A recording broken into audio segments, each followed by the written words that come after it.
Have you ever looked at the world, at the chaotic currents of human history, and felt a sense of vertigo? Have you ever watched empires rise and fall, leaders come and go, and wondered if there is any pattern, any purpose to the relentless storm of human ambition and conflict? It can feel like we are adrift on a dark, churning sea, with no map, no anchor, and no promised shore. But what if I told you that over 2,500 years ago, an ancient prophet was given a divine blueprint of that very storm? A vision so profound, so terrifying, and so stunningly accurate that it charts the course of world history from his time until the very end of days. This is not just a story of strange creatures, it is a revelation of divine sovereignty. It is a promise that even in the midst of chaos, there is a throne, and on that throne, there is a king who is in complete control. Today, we journey into the heart of one of the most significant prophecies in the entire Bible. We will unlock Daniel's grand vision of the four beasts, a cosmic revelation that foretells the succession of the world's greatest empires and points to an ultimate kingdom that will never be destroyed. This is the story of how God pulls back the curtain of time to show us that history is not a random series of accidents, but a story He is writing. Our story begins not in a palace, but in the troubled mind of a faithful man, Daniel, an exile in the heart of the world's then greatest superpower. Babylon is asleep. But this is no peaceful rest. In his dream, he sees the great sea, whipped into a frenzy by the four winds of heaven. And from this churning chaos, one by one, four monstrous beasts emerge. These are not creatures of our world. They are symbols, living allegories of the empires that would dominate the stage of human history. The first beast rises from the waves.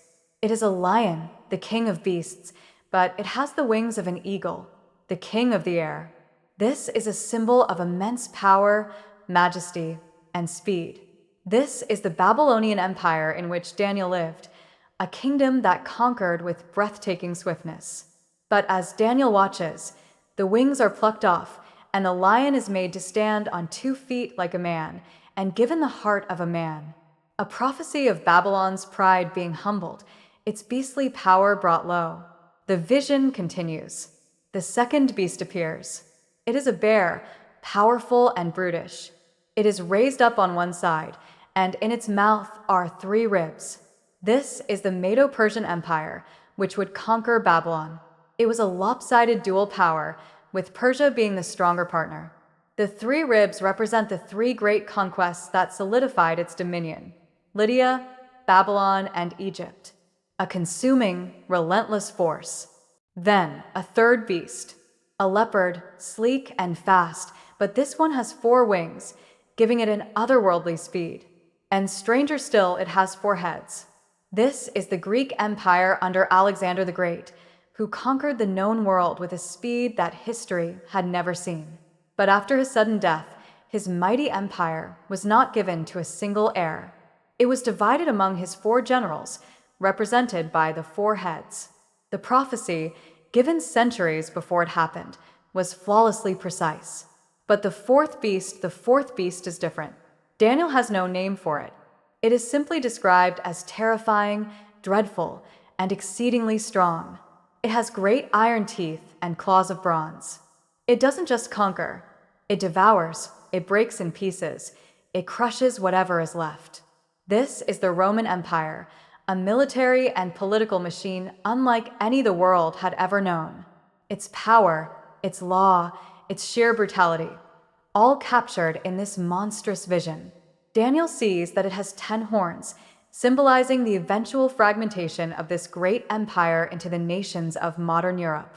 The vision is a cosmic nightmare, a seemingly endless cycle of ravenous, godless power. This is history from a human perspective, one beast replacing another in a brutal contest for dominance. And if the vision ended there, it would be a story of despair. But it doesn't. Just when the chaos on earth seems absolute, just when the power of the beast seems unstoppable, the camera of the vision pans upward. The scene shifts from the churning sea of the world to the serene throne room of heaven. Daniel sees the Ancient of Days, God himself, taking his seat. His clothing is white as snow, the hair of his head like pure wool. His throne is flaming with fire, its wheels a burning inferno. A river of fire flows from his presence. 1,000 thousands minister to him. 10,000 times 10,000 stand before him. The court is seated, the books are opened, and a judgment is passed upon the beasts. Their dominion is taken away. And then, in one of the most breathtaking moments in all of Scripture, Daniel sees one like a son of man, coming with the clouds of heaven. He approaches the Ancient of Days and is led into his presence. And to him, to this Son of Man, is given dominion and glory and a kingdom that all peoples, nations, and languages should serve him.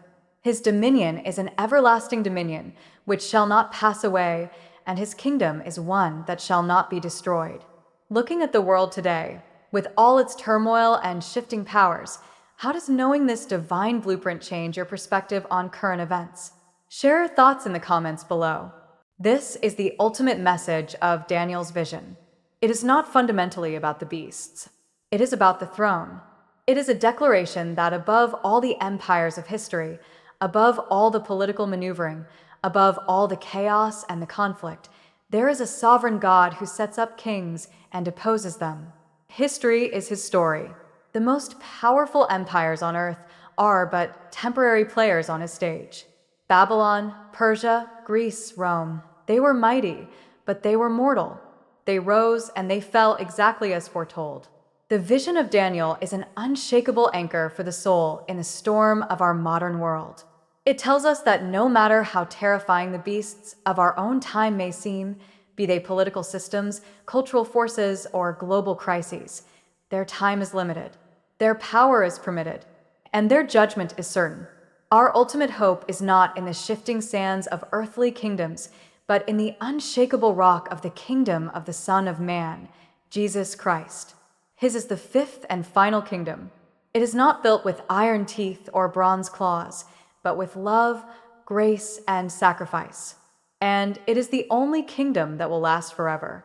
So when you watch the news, when you feel anxious about the state of the world, remember Daniel's vision. Remember that what we see on the surface is not the full story.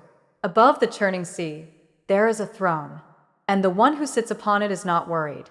He is not surprised. He has already written the final chapter. And in that chapter, every earthly kingdom bows, and the Son of Man reigns forever.